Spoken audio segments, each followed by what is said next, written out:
Като майка, моля те да повториш тази молитва и ще видиш Божието благословение във всяка част от живота на детето ти. Скъпи Господи, оставям моето дете в Твоите ръце. Нека Твоята светлина озари пътя му напред.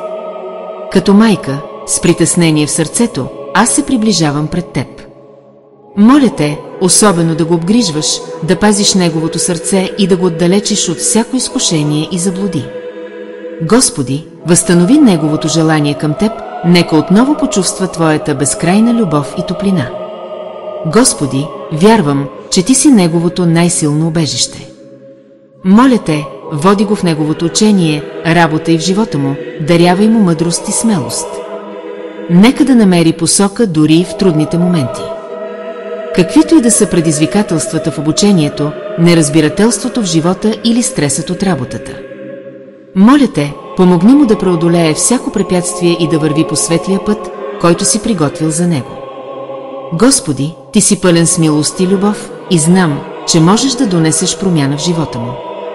Каквито и да са изпитанията, моля те, води го с Твоята благодат и мъдрост към светлия път.